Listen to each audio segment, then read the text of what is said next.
did you just leave a box out there because you were walking inside, or does this constitute a violation of this particular ordinance? And the change to this that is being proposed is just to make it eligible to be under the administrative citation procedure, which costs the city less money than going the criminal route of enforcement and taking them to, the Superior Court and having to go through that process. So, if that maybe answers some of your concerns about what does clean mean, or when is there a violation of this particular code section. Is there warning, citation, or warning and then citation the next, or citation immediately? Two warnings? The 30-day call. In 30 days? Well, there's also a section that says if you continue this, if the messiness is out there for 30 days or longer, then it can be treated as a misdemeanor. But again, you don't have to treat it under the criminal section. The proposed revision would say you can go into the administrative citation, which doesn't take you into criminal court. It just takes you into the administrative citation process. You pay a fine, or if you feel that you didn't violate the section, you come into the hearing officer. If you don't agree with the hearing officer's opinion, then you can take it to Superior Court and have a new hearing in front of the judge at that point. So there are procedures in place. Yes, Mr. Mayor, Soledad Salazar, 852. And what I have to say about this cleaning is that I worked for the longest time downtown Calexico for a lot of years, and we were responsible for the cleaning of our stores. Every night when all the businesses closed, they had a person that would come in, broom outside with a broom. They would sweep outside, and they would wash the sidewalks. They would clean the windows. By the next day when they opened, everything was clean. Even the grocery store.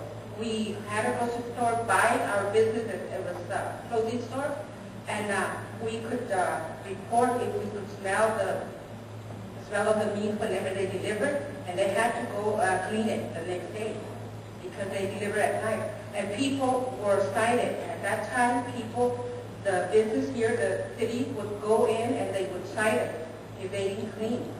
And that's the reason we used to have those very nice sidewalk sales, because they would dedicate one day of the month to have sidewalk sales, and everybody would take the merchandise outside. They would attract people to come inside. But after every sale, everything has to be cleaned up. They never had boxes outside during the week, only on sidewalk sales they were allowed to have those boxes. Everybody was supposed to throw their trash every night, not even outside like we usually see now. Right now, we can't go downtown shopping because it doesn't attract you to go shopping. The smell, whatever you're stepping on, we need to wash those sidewalks and make those people be responsible for their businesses. That's why we're losing so many people that you don't feel like going downtown. They do have a lot of merchandise that we could use, but you think about that. And besides what Mr. Brony said about the meters, that's another thing that doesn't attract people. Why go there when you can go to a mall or go someplace else that you will not pay, be liable to have to pay a ticket that will cost you $50? That's all I have to say. Thank you. We have first and second for discussion. All those in favor, say aye. Aye. I'll go aye. All those opposed, say nay. Aye. Aye, none opposed. Nay. Nay. Doesn't happen. We need to rego the start ordinance, so. Perhaps it could be brought back with some language that defines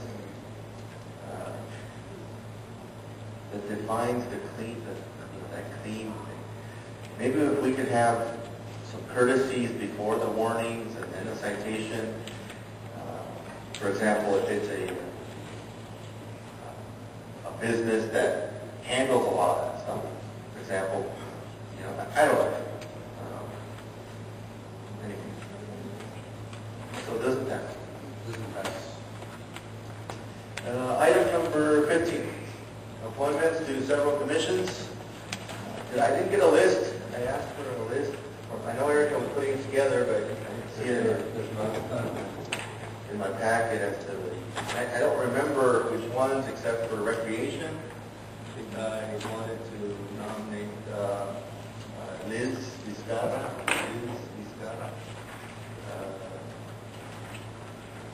So that was my nomination. I don't remember the other.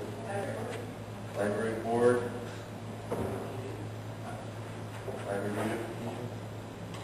You know, I'd asked Lily Torres if she would stay on. She doesn't want to. So when that didn't happen, I don't have one yet. So I did mention September 16th, so I have a little bit more time. That's it. I'd like to open up public hearing on item number 16. Consider adoption of an ordinance repealing ordinance number 892 and adopting a flood damage prevention ordinance of updated floodplain management regulations. I'd like to open the public hearing. At this time, if we have any members of the audience that would like to speak in favor of this ordinance, please stand up.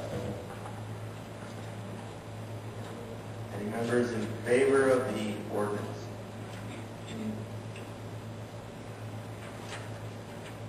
None being present, any members wishing to oppose the ordinance?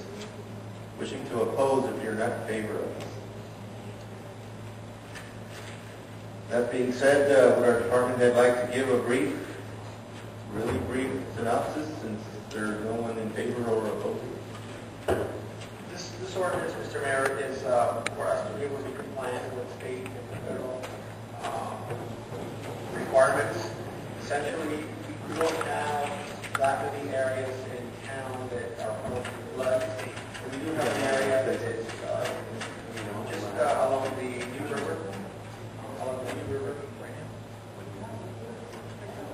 and again, there's very little development going on. But we need to have an ordinance in place, and we also need to adopt the FEMA map. So, in essence, that's what we're doing here tonight.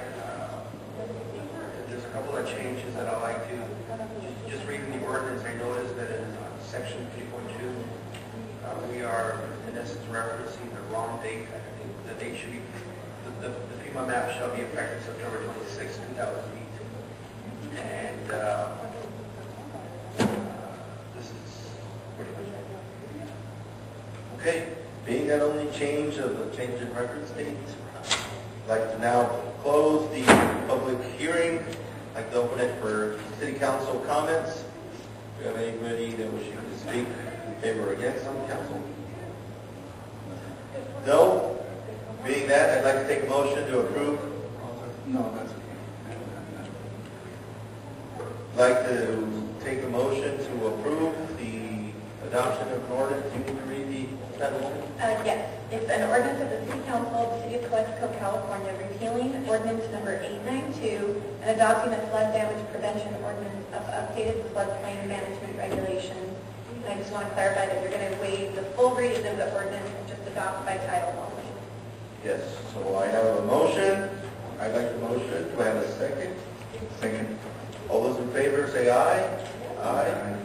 Motion passed unanimously.